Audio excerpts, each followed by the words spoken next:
Hello friends, hope you all are fine. Today we are going to start our chapter number 2 of class 10th history, and the name of chapter is Nationalism in India. Basically इस chapter के अंदर हम राष्ट्रवाद के बारे में पढ़ेंगे कि वो कौन सी घटनाएं हुई जो भारत के अंदर जिन्होंने राष्ट्रवाद को प्रमोट किया, या वो कौन व्यक्ति थे जिन्होंने राष्ट्रवाद को बढ़ावा दिया और इस देश को स्वतंत्र कराया। बहुत ही अच्छा चैप्टर है और फ्यूचर में जब आप हिस्ट्री पढ़ते हैं, अगर एज अ सब्जेक्ट लेंगे आप अपने ग्रेजुएशन में या इवन सिविल सर्विसेज या किसी भी कंपटीशन के एग्ज़ाम की तैयारी में, तो वहाँ ये आपके लिए बेनिफिशियल होगा। और मेरा भी ये फेवरेट चैप्टर है। आइए पढ़ते हैं। और ये वीडियो को हम 2 पार्ट में कवर करेंगे क्योंकि चैप्टर बड़ा था, तो इसलिए 2 पार्ट बनाना नेसेसरी था। आइए देखते हैं। Introduction. In India and as in many other colonies. Colonies उसको बोलते हैं जिस पे राज होता है, और जो देश राज करता है उसको बोलते हैं कॉलोनियल। जैसे इंडिया कॉलोनी था किसकी? ब्रिटिशर्स की। तो और इसी तरह दूसरे देश भी। The growth of modern nationalism is intimately connected to the anti colonial movement. तो हमारे यहाँ पे जो मॉडर्न नेशनलिज्म जो पनपा लोगों के अंदर, देश के लिए प्रेम की भावना पनपी, वो इस वजह से पनप पाई क्योंकि एंटी कॉलोनियल मूवमेंट चली देश के अंदर। अंग्रेजों के खिलाफ बहुत सारे आंदोलन चले, उन्होंने लोगों को एकजुट किया और जिसकी वजह से हमारा देश स्वतंत्र हो पाया। People began discovering their unity in the process of their struggle with colonialism। और लोग एकत्र हुए irrespect of their caste और their religion और even their age। और किसके खिलाफ उनका स्ट्रगल था? कॉलोनियलिज्म। देखो, कॉलोनियल उसको बोलते हैं जो राज करता है, कॉलोनी उसको बोलते हैं जिस पे राज होता है, और इस प्रोसेस को कहते हैं कॉलोनियलिज्म। तो हम लोग कॉलोनियलिज्म से आज़ादी चाहते थे क्योंकि 200 साल के लंबे शासन तक अंग्रेज़ों ने हमारा बहुत एक्सप्लॉयटेशन किया था। The sense of being oppressed under colonialism. और जब किसी देश पे राज हो रहा होता है ना, तो जो कॉलोनियल होता है वो कॉलोनी के लोगों को ऑप्रेस करता है, उनको एक्सप्लॉइट करता है। Provide a shared bond. तो जब वो लोग बहुत ज़्यादा ऑप्रेस होते हैं और बहुत ज़्यादा उनको सताया जाता है, परेशान किया जाता है, तो उन सब में एक यूनिटी बनती है, बॉन्ड बनता है, और वो एक दूसरे के साथ एकत्र होते हैं और कॉलोनियल के खिलाफ आवाज़ उठाते हैं। The Congress under Mahatma Gandhi tried to forge these groups together. तो जो कांग्रेस पार्टी थी उस टाइम, उसने क्या किया? महात्मा गांधी के नेतृत्व में इन ग्रुप्स को एक किया, चाहे फिर वो खिलाफत आंदोलन के जरिए किया हो या पीजेंट मूवमेंट के जरिए जो सत्याग्रह चलाए गए, उन सबको विद इन वन मूवमेंट, ताकि इन सब जो अलग अलग आंदोलन देश में चल रहे हैं, इनको इन सब लोगों को एक ग्रुप में एकत्रित करके एक बड़ा आंदोलन चलाया जा सके, जो जिसमें बहुत बड़ी संख्या में लोग पार्टिसिपेट करें, ठीक है ना, और उनके बीच में कोई कन्फ्लिक्ट ना हो किसी तरह का, और अंग्रेज़ों के खिलाफ उनका पूर्ण रूप से उनका जो आंदोलन है वो अंग्रेज़ों के खिलाफ हो पूर्ण रूप से। In this chapter we will pick up the story from the 1920s and the study of non-cooperation movement, civil disobedience movement, या फिर जलियांवाला बाग वाली सिचुएशन या खिलाफत आंदोलन, वो सब हम इस चैप्टर के अंदर पढ़ेंगे। और इस वीडियो में हम नॉन कोऑपरेशन तक कवर करेंगे। We will explore how the Congress sought to develop the national movement. और इस चैप्टर के अंदर हम ये भी समझेंगे कि कैसे कांग्रेस ने देश के अंदर आज़ादी के लिए नेतृत्व किया। And how nationalism captured the imagination of people. और कैसे राष्ट्रवाद मतलब देश के लिए प्रेम की भावना ने हम लोगों को इतना आगे मोटिवेट किया कि वो अंग्रेज़ों के खिलाफ लड़ भी जाएं और कुछ भी कर जाएं इस देश को आज़ाद कराने के लिए।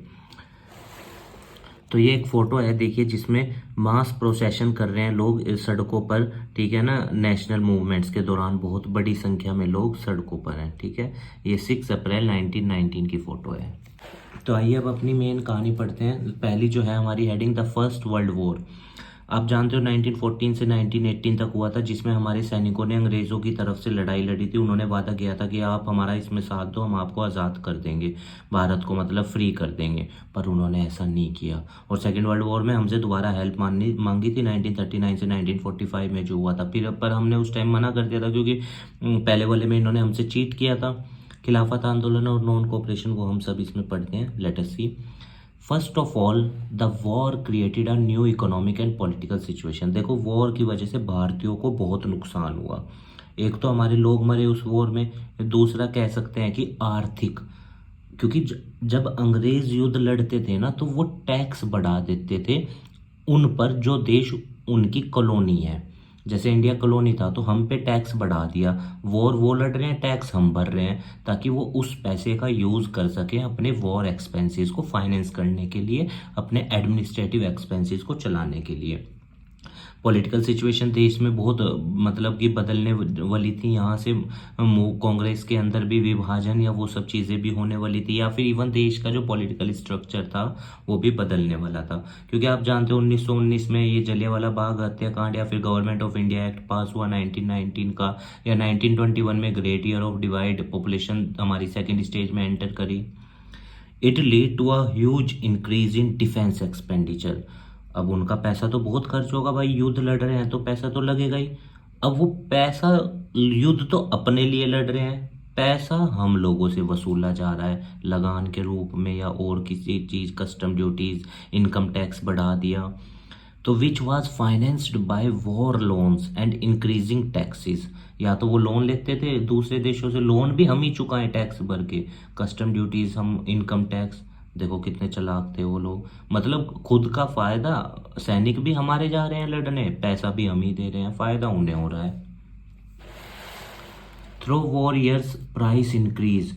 अब जब तक युद्ध चलता रहा 1914 से 18 तक, मान लो चीज़ों के रेट डबल हो गए थे, इतना ज़्यादा इन्फ्लेशन आ गया था देश के अंदर, और जिसकी वजह से एक आम इंसान के लिए सरवाइव करना बहुत मुश्किल हो गया था। देखिए, इन्फ्लेशन तब आता है देश के अंदर जब देश में मनी सप्लाई बढ़ती है, और इन्फ्लेशन आने से करेंसी की वैल्यू डाउन होती है, और जितना ज़्यादा देश के अंदर इन्फ्लेशन होगा, याद रखना चीज़ों के रेट भी उतने ज़्यादा बढ़ेंगे। और ठीक है, तो इन्फ्लेशन प्राइस राइज करता है चीज़ों के, ठीक है। जैसे इस वक्त हमारा 7 पॉइंट समथिंग चल रहा है इन्फ्लेशन रेट, वो आप देख लेना हर साल। Villages were called upon two supply soldiers. अंग्रेज़ों ने गांव में लोगों को कहा कि सैनिकों को भेजो लड़ने के लिए, और ज़बरदस्ती रिक्रूटमेंट किया गांव या रूरल एरिया से, जहां पे मतलब कि बहुत ज़्यादा, अब देखो गरीबी भी थी, लोग सोच रहे थे कि भाई चलो इकोनॉमिकल बेनिफिट ही हो जाएगा, और इकोनॉमिकल नुकसान पहुंचाया हमें, हमारे सैनिकों को, हमारे मतलब जो यंगस्टर्स थे या फिर जो एबल लोग थे उनको अपनी सेना में रिक्रूट किया और लड़ने के लिए, मतलब वो और उनका, सैनिक हमारे लड़ रहे हैं, और पैसा भी फाइनेंस हमसे लगान के रूप में वसूला जा रहा है, जीतने पे फायदा उन्हें हो रहा है, जिससे रूरल एरियाज में लोगों में बहुत गुस्सा था इनके प्रति। देन इन 1918 में वर्ल्ड वॉर खत्म हुआ, पर 1919 का आप रोलेक्ट एक्ट जानते हो, काला कानून, वो हम आगे पढ़ेंगे, ठीक है। फिर 1920 और 21 में क्या हुआ, और 1919 का गवर्नमेंट ऑफ इंडिया एक्ट भी याद रखना है, डायरार्की एट सेंटर। तो इस तरह से सारी चीज़ें करी ताकि हम भारतीयों को वो पूरी तरह परेशान कर सकें। क्रॉप्स फेल हो गई, पर लगान वसूलते थे ज़बरदस्ती, जिसकी वजह से, क्रॉप फेल होने की वजह से शॉर्टेज हो गई फूड की। अब फूड है नहीं, पैसा है नहीं खेती करने में, क्योंकि खेती में इन्वेस्टमेंट भी नहीं करी उन्होंने। अरे भाई, खेती में इन्वेस्टमेंट करोगे तभी तो खेती भी अच्छी होगी, और फिर तुम्हें लगान भी ज़्यादा देंगे। इन्वेस्टमेंट कुछ नहीं कर रहे थे वो लोग अपनी तरफ से, बस उन्हें टैक्स लगान चाहिए था हम लोगों से। तो फिर द आइडिया ऑफ सत्याग्रह, ये चीज़ शुरुआत हुई इसकी। The idea of satyagraha emphasised the power of truth and the need to search for truth. मतलब सच की जीत और सच की खोज कह सकते हो आप इससे। सत्याग्रह मेनली क्या होता है, सामने वाले कोई का विरोध करना, but without any type of using arms और फिजिकल स्ट्रेंथ, ठीक है। It suggested that if the cause was true, satyagraha का मतलब यह है कि अगर आप जिसके लिए मतलब विरोध कर रहे हो वो सच है, मतलब वो बात सच्ची है, कारण सच्चा है, तो if the struggle was against injustice, और स्ट्रगल अगर इनजस्टिस के खिलाफ है, तो फिजिकल फोर्स की ज़रूरत नहीं है। और देखो मेरी बात ये, अगर देखा जाए तो काफ़ी हद तक ये बात सही भी है। अगर हम किसी सच के लिए खड़े होते हैं तो ज़रूरी नहीं है कि सामने वाले से लड़के जीता जाए, कई केस में लड़ना भी पड़ता है, जब सामने वाला मानने को ना तैयार हो फिर तो अलग ही बात है। पर अगर हमारी बात सच है और हम सही बोल रहे हैं तो सामने वाले से ज़रूरी नहीं है कि लड़ा जाए, उसको एक वक्त पे चीज़ें समझ आएंगी। By this struggle truth was bound to ultimately triumph. Mahatma Gandhi believed that this dharma of non violence could unite all India. तो अब इस स्ट्रगल से क्या था कि जो सच हम लोगों को, जिसने पूरे देश को जोड़ा। दूसरा, महात्मा गांधी का ये मानना था कि भाई अ, अहिंसा परमो धर्म, आपने सुना भी होगा कि अगर हम अपने को यूनाइट रखें और मतलब कि एक दूसरे से जुड़ना चाहते हैं तो हमें अपनी हिंसाओं को बोलना पड़ेगा, और इवन दूसरे से हिंसा करनी भी नहीं है, जैसे हमने अंग्रेजों से नहीं की महात्मा गांधी की आइडियोलॉजी के बेस पे। इन 1917 महात्मा गांधी जी ट्रेवल टू चंपारण, बिहार गए वो, to inspire the peasants to struggle against the oppressive plantation system. क्योंकि आप जानते हो अंग्रेज जबरदस्ती प्लांटेशन क्रॉप, मतलब वो क्रॉप्स उगवाते थे जिनसे उनकी फैक्ट्रियों को रॉ मटेरियल मिलता रहे। तो महात्मा गांधी जी वहां गए ताकि उन पीजेंट्स को समझा सकें कि आपको इनका विरोध करना है, इनका स्ट्रगल करना है, बट विदाउट आर्म्स, ये भी ध्यान रखना। Then in 1917 he organized a satyagraha to support the peasants of Kheda district of Gujarat. Gujarat के अंदर इन्होंने सत्याग्रह किया 1917 में, खेड़ा डिस्ट्रिक्ट के अंदर, वहाँ के पीजेंट्स को, छोटे किसानों को सपोर्ट करने के लिए। इन 1918 महात्मा गांधी अहमदाबाद गए, जो मिल वर्कर्स की हड़ताल थी ना, कि उनको पैसा टाइम पे नहीं मिल रहा, वर्किंग कंडीशंस अच्छी नहीं थी, तो उनके लिए सत्याग्रह उन्होंने वहाँ पे शुरू किया। आप ये तीनों याद रखना, इनके ईयर्स आपसे एमसीक्यू में पूछ सकता है, या ये पूछ सकता है कि सत्याग्रह कितने हुए थे, तो 3 आप इसमें याद रखना, 1917, 17 और 1918। द रोलेक्ट एक्ट, अब इसकी वजह से जलियांवाला बाग हुआ। रोलेक्ट एक्ट क्या था? मेनली इस कानून के अंदर किसी भी व्यक्ति को जेल में डाल दिया जाएगा 2 साल के लिए, और उसका ट्रायल भी नहीं किया जाएगा। बताओ कैसा कानून है। और इसी कानून को महात्मा गांधी जी ने काला कानून कहा है, ये आप ध्यान रखना।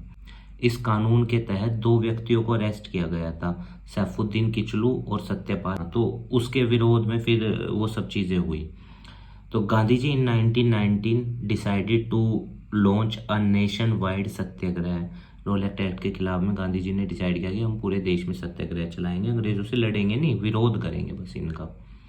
This act gave the government enormous power, क्योंकि इस कानून के अंदर क्या था कि सरकार के पास इतनी पावर थी टू रिप्रेस पॉलिटिकल एक्टिविटीज। कोई भी अगर गतिविधि उनके खिलाफ हो रही है, राजनीतिक या फिर कोई भी ऐसा काम जो मतलब अंग्रेजों को नुकसान पहुंचाता, तो वो किसी भी व्यक्ति को जेल में डाल देते विदाउट ट्रायल।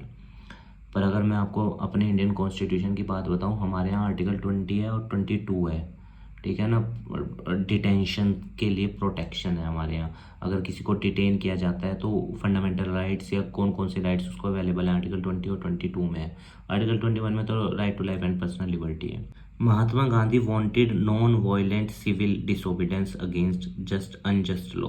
और महात्मा गांधी क्या चाहते थे कि नॉन वायलेंट, हिंसा ना हो और विरोध करें हम इनका, अंग्रेजों के कानूनों का। और which would start with a Bartle on April 6 को ये शुरू किया गया। जो अभी हमने पीछे फोटो देखी ना अप्रैल 6 1919 की, उसमें ये मास एजिटेशन, ये देखिए ये वाली फोटो, ठीक है, ये उसी की है, मतलब जब लोग विरोध कर रहे हैं उन अंग्रेजों का।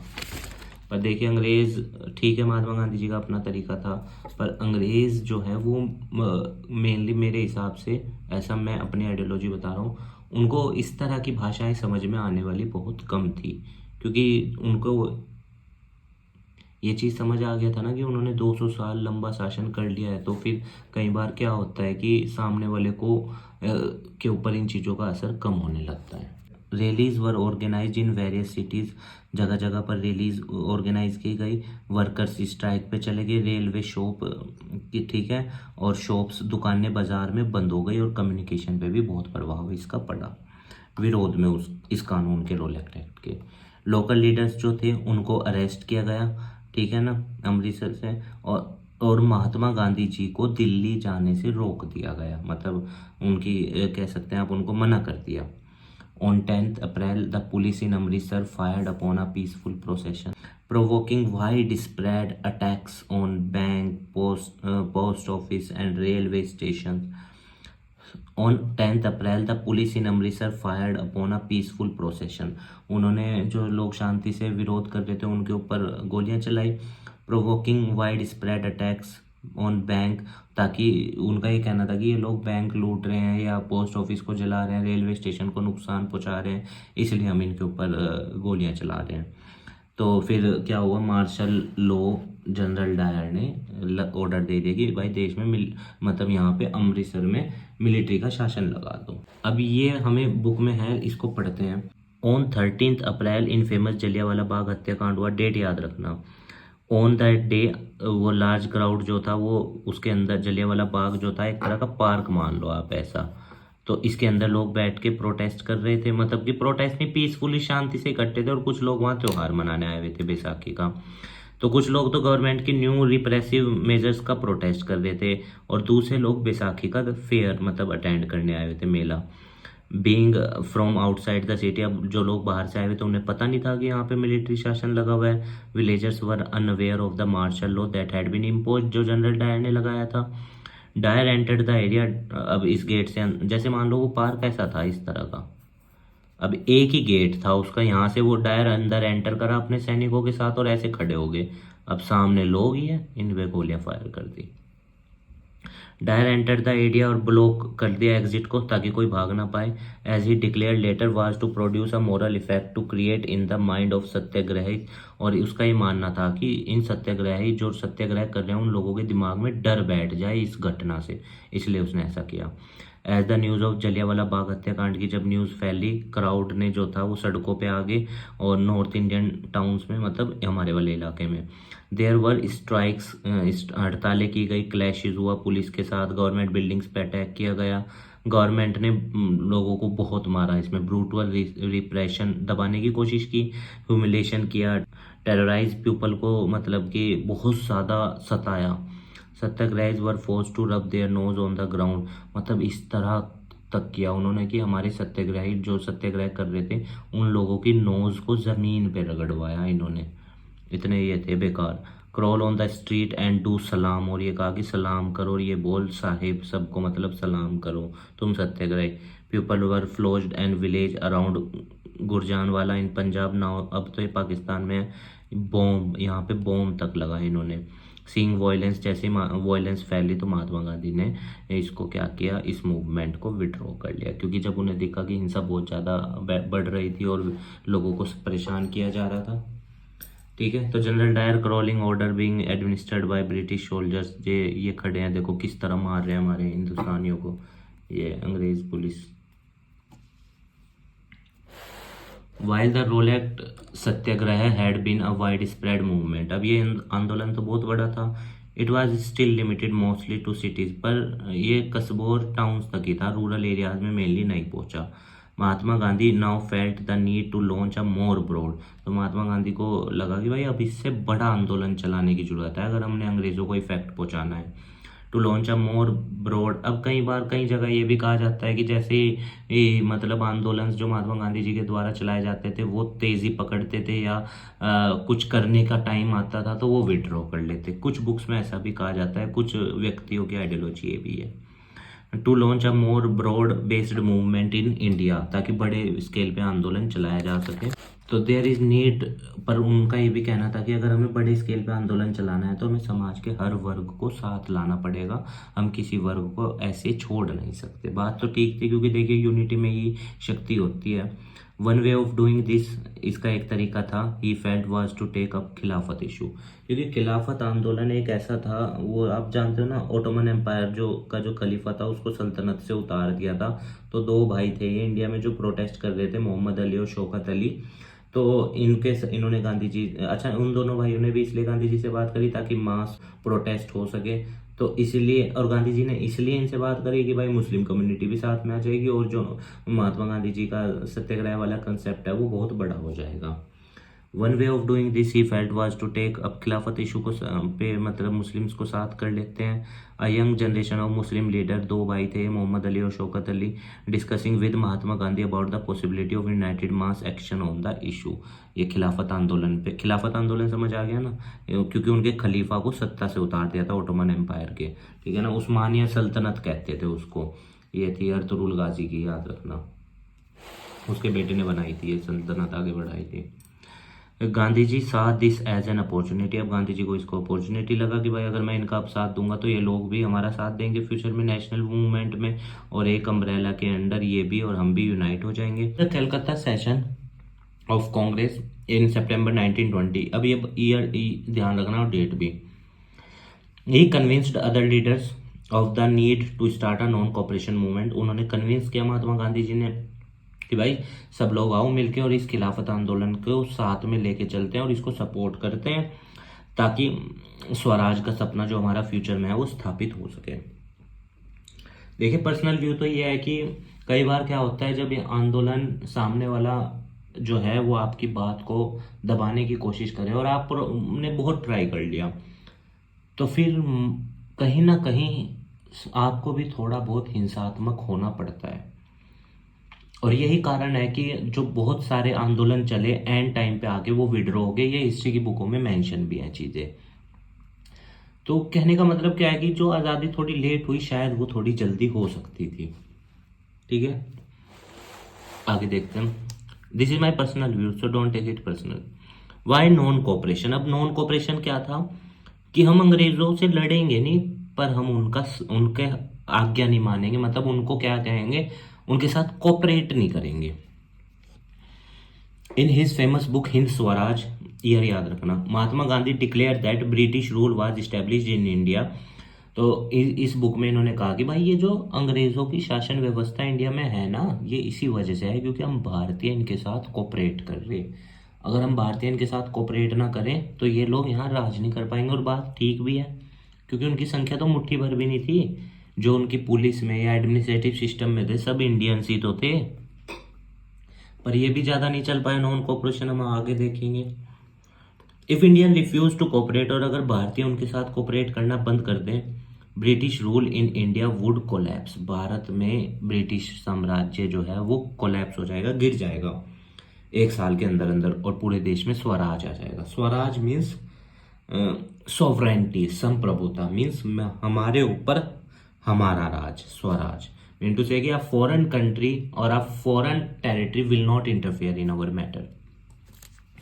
That's why sovereign word in mention in our preamble. It should begin with the surrender of titles. तो सबसे पहले महात्मा गांधी जी ने कहा कि अगर हमें नॉन कोऑपरेशन मूवमेंट शुरुआत करनी है तो सबसे पहले जो भी उपाधि अंग्रेजों ने दी हैं वो सब त्याग दो, वापस कर दो। सिविल सर्विसेज, जो सिविल सर्वेंट हैं वो ऑफिस ना जाएं, आर्मी पुलिस सब, कोर्ट और लेजिस्लेटिव काउंसिल, स्कूल, जितने भी सब लोग हैं और सब अपने मतलब कि इनके ऑफिस में जाना बंद कर दो और फॉरेन गुड्स का भी बायकॉट करो। देखिए मैं मान रहा ये अच्छा तरीका था, पर एक बात बताओ, एक वक्त के बाद ये आने के बाद ये लोग खाएंगे कहाँ से? जो ये लोग नौकरियां पे नहीं जा रहे हैं, छोड़ रहे हैं, तनख्वाहें नहीं मिलेंगी। और यही मेन कारण है इस नॉन कोऑपरेशन मूवमेंट के विड्रॉ करने का या इसका थोड़ा फेलियर होने का। क्योंकि ठीक है मैं सामने वाले को कह रहा हूँ कि अपना काम छोड़ दे और भाई विद्रोह कर, अरे वो करेगा विद्रोह कहने से, ठीक है उसको अपनी कंट्री से प्यार है, पर उसको सर्वाइवल के लिए संसाधन भी तो देने पड़ेंगे मेरे को, तभी तो वो विद्रोह भी करेगा। अब यहाँ पे इस आंदोलन में यही नहीं हुआ, देखना आगे आएगा। If in case the government use depression of full civil, और अगर गवर्नमेंट आवाज दबाने की कोशिश करेगी तो हम पूरी तरीके से उनका विद्रोह करेंगे, सिविल डिसोबीडेंस कैंपेन चलाएंगे। तो Congress was not ready, Congress इस चीज को मानने के लिए तैयार नहीं थी अपने नागपुर सेशन में दिसंबर 1920, याद रखना। क्योंकि जो पीसीएस या सिविल सर्विसेज का एग्जाम होते हैं इसमें इस तरह की डेट्स पूछता है सेशन की, तो ये आप जरूर ध्यान रखना। अभी एक फोटो है जिसमें द बॉयकॉट किया जा रहा है फॉरेन गुड्स का। मैं मानता हूँ फॉरेन गुड्स का बायकॉट करना अच्छी चीज़ है, क्योंकि देखिए अगर हम डोमेस्टिक प्रोड्यूस्ड गुड यूज़ करेंगे तो हमारे देश में पैसा भी हमारे देश में रहेगा, फॉरेन रिजर्व का आउटफ्लो भी नहीं होगा और हमारी करेंसी भी स्ट्रॉन्ग होगी। जैसे 1985 में $2 की वैल्यू ₹1 थी और आज $1 ₹83 के आसपास हो रहा है। तो वो इसी वजह से गिरी क्योंकि हमारी डिपेंडेंसी दूसरे देशों पे ज़्यादा है, क्योंकि हम इंपोर्ट बहुत कर रहे हैं। तो ये स्वदेशी वाला कंसेप्ट अच्छा है देश के लिए भी, और इससे एम्प्लॉयमेंट भी जनरेट होता है देश में। पर देश के लोग तभी इसको खरीदेंगे जब हमारे देश में बना हुआ सामान सस्ता होगा। अब आप जानते हो खादी के प्रोडक्ट महंगे थे, फिर वो भी एक समस्या थी कि लोग उसको नहीं खरीद पा रहे थे क्योंकि फॉरेन गुड्स सस्ते थे। क्योंकि आप जानते हो दुनिया में इंडस्ट्रियलाइजेशन ब्रिटेन में ही आया था सबसे पहले। मेरा कुल मिला के कहने का मतलब ये है कि देखिए, जब भी कोई ऐसी चीज़ करने की शुरुआत की जाए तो साथ में अल्टरनेट्स भी बनाने चाहिए, ताकि जो व्यवस्थाएं हैं वो पूरी तरह से प्रभावित ना हो। तो differing strands with in the movement, अब लोगों के अलग अलग स्टैंड थे इसमें, इस आंदोलन से related. Everyone respond to the call of swaraj, हर किसी ने स्वराज का मतलब अपने हिसाब से अलग निकाला। हम वो आगे पढ़ेंगे भी कि पीजेंट्स के लिए क्या था, ट्राइबल्स के लिए क्या था। The movement in the towns, the movement started with middle class participation in the cities. तो शहर में मिडिल क्लास जो लोग थे, जिन पे टैक्स लग रहा था, जो रोजगार नहीं कमा पा रहे थे सही से, या जिन पे मतलब बहुत जिनको परेशान किया जा रहा था, तो उन लोगों ने इसमें पार्टिसिपेट किया। Thousand of students left government control, बच्चों ने स्कूल जाना बंद कर दिया, कॉलेजेस जाना बंद कर दिया, हेड मास्टर्स टीचर्स ने रिजाइन कर दिया स्कूल कॉलेजेस से, और लॉयर्स ने लीगल प्रैक्टिसेस भी बंद कर दी, उनकी कोर्ट में भी जाना बंद कर दिया। अब देखो ठीक है, ये सब इतना कर रहे हैं, पर ये तो बताओ फिर ये सब सरवाइव कहाँ से करेंगे?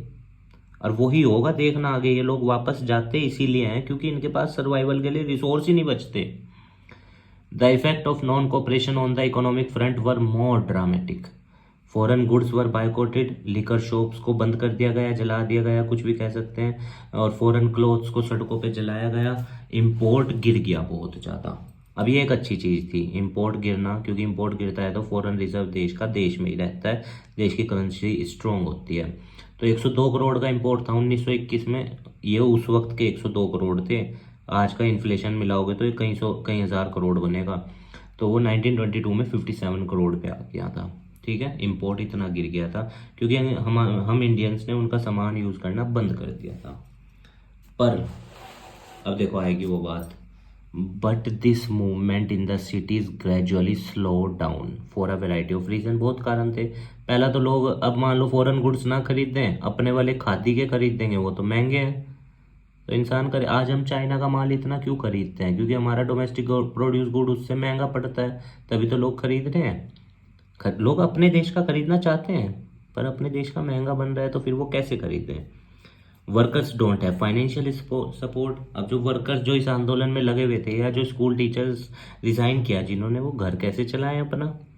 तो एट लास्ट स्टूडेंट और टीचर ने क्या किया, दोबारा वापस जाना शुरू कर दिया गवर्नमेंट स्कूल्स में। लॉयर ने दोबारा जाना शुरू कर दिया कोर्ट्स में। अब ये मत कहना कि इन्होंने गलत किया। देखो हर इंसान सर्वाइवल भी चाहता है।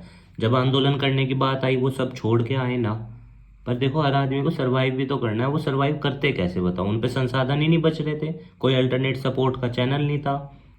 तो इसीलिए अगलों ने क्या किया, भाई ठीक है, जब तक आंदोलन कर सकते थे करा, अब वापस जा रहे हैं। तो अब पूरे देश में विद्रोह भी होना था, रिबेलियन अलग अलग जगह, क्योंकि स्वराज का मतलब हर किसी ने अपने हिसाब से अलग निकाला। एज द एनसीएम का मतलब है नॉन कोऑपरेशन मूवमेंट स्प्रेडेड। जैसे नॉन कोऑपरेशन मूवमेंट शहरों से कस्बों की तरफ गई, तो पीजेंट्स और ट्राइबल्स ने इसको अलग वे में लिया। देखो, तो सबसे पहले हम पीजेंट्स के बारे में पढ़ रहे हैं, ये ए पॉइंट और इसके अंदर सब पॉइंट हैं पीजेंट्स के। One movement in Awadh, peasants were led by Baba Ramchandra, ये एक थे लीडर, ये पीजेंट्स को लीड कर रहे थे। क्योंकि पीजेंट्स की बेचारों की इन्होंने जान निकाल रखी थी, अंग्रेजों ने इतना टैक्स लगान वसूलते थे जिसकी कोई हद नहीं थी। The movement here was against taluqdar landlords, landlord जमींदार, और तालुकादार जो तालुका पूरे उस पर कंट्रोल करता था पानी पे या ज़मीन पे, तो इन दोनों के खिलाफ था ये आंदोलन। क्योंकि ये बहुत ज़्यादा रेंट वसूल रहे थे और अदर तरह के सेस होता है सर्विस टैक्स, वो भी लगा रहे थे पीजेंट्स के ऊपर। द पीजेंट मूवमेंट डिमांडेड, तो इन पीजेंट्स का ये कहना था कि भाई रिवेन्यू घटाया जाए। बगीर क्या होता है? देखो बगीर बोलते हैं, ये इसका प्रोनाउंसिएशन में भी गलत हो सकता है, आप अपने हिसाब से देख लेना। मैं इसका मीनिंग बता देता हूँ। इसमें क्या होता है कि एक व्यक्ति हमारे लिए काम करता है पर उसको पैसा नहीं देते, इसको बोलते हैं बगीर। जैसे अंग्रेज क्या करते थे, कई लैंडलॉर्ड्स या तलुकादार या ब्रिटिशर्स काम करवाते थे, हम इंडियंस पे पैसा नहीं देते थे, तो इसके एबोलिशन की मांग की। सोशल बाइकॉट और ओप्रेसिव लैंडलॉर्ड्स जो इतना ज़्यादा परेशान करते थे उन पीजेंट्स को, उनको ख़त्म करना, उनका बाइकॉट करना। बाय अक्टूबर द ओध किसान सभा बनाई गई जवाहरलाल नेहरू जी के द्वारा, बाबा रामचंद्र जी और कुछ और नेता लोग थे। एज द मूवमेंट स्प्रेड, जैसे 1921 में मूवमेंट और बढ़ी, the houses of taluqdars and merchants were attacked. अब जब लोगों से सहन नहीं हुआ तो फिर उन्होंने तलुकादार और मर्चेंट्स के घरों पे अटैक किया, बाजारों को लूट लिया, ग्रेन जो होर्ड्स थे उनको अपने कब्जे में ले लिया। मतलब ग्रेन होर्ड्स उन्हें बोलते हैं जहाँ गेहूं का स्टॉक लगता था। In many places local leaders told peasant, अब लोकल लीडर्स ने पीजेंट्स को क्या कहा कि भाई महात्मा गांधी जी ने कहा कि कोई टैक्स ना भरो, क्योंकि इन लोगों ने स्वराज को अपने हिसाब से इंटरप्रिटेट करके पीजेंट्स को बताया, नॉन कोऑपरेशन को पीजेंट को इस तरह बताया कि भाई टैक्स ना भरो और जो करना पड़े कर लो। दैट गांधी जी ने डिक्लेयर किया है कि कोई टैक्स ना भरो इनको, अंग्रेजों को, और लैंड जो थी, जो तुम्हारी, जिस पे तुम जमीन बोते आ रहे हो, अब से तुम रख लो उसे, और जिस पे ज़्यादा उसको रीडिस्ट्रीब्यूट, मतलब अपने हिसाब से उसे बांट लो। इन लोकल लीडर्स ने इस तरह पीजेंट को कहा कि गांधी जी ने ये डिक्लेयर किया है।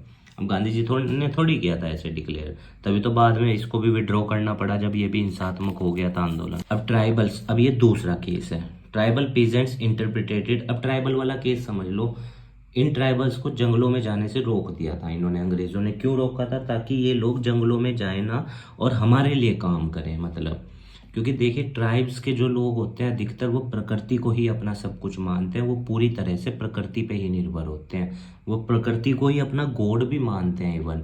और अब ये अंग्रेज उनको रोक रहे हैं तो फिर क्या होगा ये देखते हैं। Tribal peasants interpreted the message of Mahatma Gandhi, इन्होंने स्वराज को अलग वे में लिया, स्वराज के मतलब को।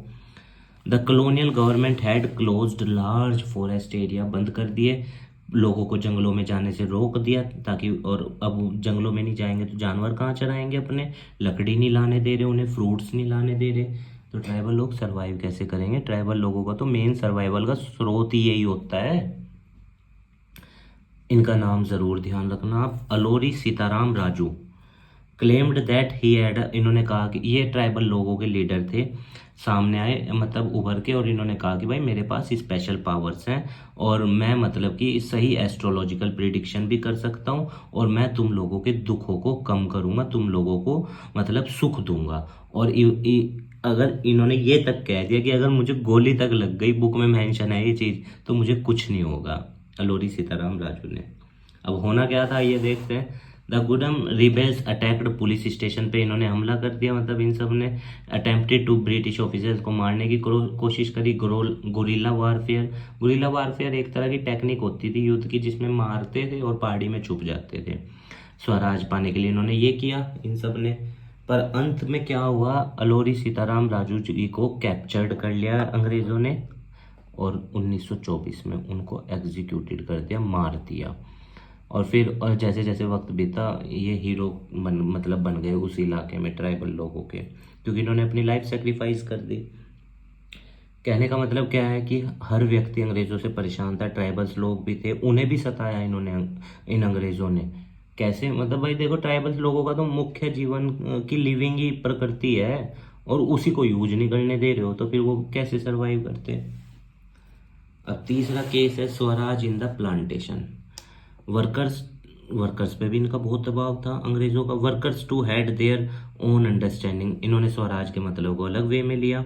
अंडर इनलैंड इमिग्रेशन एक्ट, अब ये ध्यान रखना कानून कौन से साल पास हुआ था, इनलैंड इमिग्रेशन एक्ट 1859। इसमें क्या था कि कोई भी वर्कर जहाँ वो काम कर रहा है प्लांटेशन मतलब फील्ड्स में, वहाँ से बिना बताए नहीं जा सकता, परमिशन लेके जाएगा अपने घर, और परमिशन मिलती नहीं थी, अंग्रेज देते नहीं थे, तो बेचारे बताओ वो वर्कर्स कैसे जी रहे होंगे। तो प्लांटेशन वर्कर्स को परमिशन नहीं थी कि वो टी गार्डन को छोड़ के जाएं बिना परमिशन के, और परमिशन तो मिलनी नहीं थी, रेयरली मिलती थी। गिवन सच परमिशन, बहुत रेयर केस में वो परमिशन मिलती थी। When they heard of the, जब उन्होंने नॉन कोऑपरेशन मूवमेंट के बारे में सुना, थाउजेंड ऑफ वर्कर्स ने अथॉरिटीज़ को मतलब माननी, उनकी बातें माननी बंद कर दी, और प्लांटेशन जो फील्ड थे, टी गार्डन्स थे, उन्हें छोड़ के चल दिए और घर की तरफ। अब ये बेचारे कहाँ फंस गए, आइए देखते हैं। इनका ये मानना था, दे बिलीव्ड दैट गांधी राज आ चुका है देश में और everyone would given they land in their own village, और हर किसी को अपने गांव में उसको ज़मीन मिलेगी। इनका ये मानना था। हालांकि हमारे यहाँ लैंड रिफॉर्म जब हुए थे ना, तो उसमें लैंड सीलिंग कंसेप्ट हुआ था, इन आज़ादी के बाद की बात बता रहा हूँ। तो वो अच्छी चीज़ भी हुई थी। 19 देख लेना लैंड रिफॉर्म कब हुए थे, 1970s के आसपास हुए होंगे। ठीक है, तो स्ट्रैंडेड, अब ये लोग रेलवे मतलब रेल से अपने घर जाते, पर रेल और जो पानी की जहाज थे उनकी तो स्ट्राइक चल रही थी। अब ये बेचारे फंस गए वर्कर्स। इनको पुलिस ने पकड़ा, जो अंग्रेज़ों की पुलिस थी, और बहुत बुरी तरह इनकी पिटाई करी। They were caught by the police and brutally beaten up, और पुलिस ने इन्हें बहुत मारा। When they acted in the name of Mahatma Gandhi, जब उन महात्मा गांधी के नाम पे, तो उन्होंने तो देखो अपने हिसाब से समझा, और उन्होंने या फिर linked their movement to that of Congress, या कांग्रेस से अपने मूवमेंट को लिंक करते थे। They were identifying with a movement which went beyond the limits of their immediate locality. अब चीज़ें क्या हो रही थी, धीरे धीरे बहुत अलग लेवल में देश में आगे बढ़ रही थी। अब ये जो हमारी टुवर्ड सिविल डिसोबीडियंस मूवमेंट है, ये हम पढ़ेंगे नेक्स्ट वीडियो में, मतलब सेकंड पार्ट में इस चैप्टर के। उम्मीद है गाइस आपको चैप्टर समझ में आया होगा। हमारे काम को सपोर्ट करने के लिए वीडियो को लाइक कीजिएगा, अपने दोस्तों के साथ शेयर कीजिएगा, और हमारे चैनल को भी सब्सक्राइब कर दीजिएगा। अब देखिए क्या होता है, कई बार कुछ बच्चे कहते हैं कि ये नोट्स पढ़े हैं, या कुछ कहते हैं ये छोटे हैं। एटलीस्ट हर पॉइंट को तो कवर किया ही जाएगा ना जो वैलिड है, जिससे टॉपिक आपको क्लियर समझ में आए। और ये आप स्वयं लिखिएगा, क्योंकि अगर आप खुद से लिख के पढ़ते हैं ना, तो देखिए आपको बहुत लंबे समय तक चीज़ें याद रहेंगी। ठीक है, आप लाइफ में खूब आगे बढ़िए, यही हमारी मनोकामना है। इस देश को अच्छा बनाइए, समाज को अच्छा बनाइए, और अपना अस्तित्व इस समाज में स्थापित कीजिए। और देखिए स्टूडेंट्स, अगर किसी भी पॉइंट से आपकी कोई भावना हर्ट हुई है तो मैं आपसे क्षमा मांगता हूँ, क्योंकि मेरी कोई इंटेंशन नहीं है आपकी किसी भावना को हर्ट करने की। चीज़ें बुक में लिखी हुई हैं, मैं भी एक लर्नर हूँ, एक पॉलिटिकल साइंस का स्टूडेंट हूँ। तो एज अ लर्नर, और अपने जो भी मैंने सीखा उसी वे में मैंने आपको एक्सप्लेन करने की कोशिश करी। तो आप एज अ लर्नर ही चीज़ों को इनटेक कीजिएगा। ठीक है स्टूडेंट्स, स्वस्थ रहिएगा। धन्यवाद।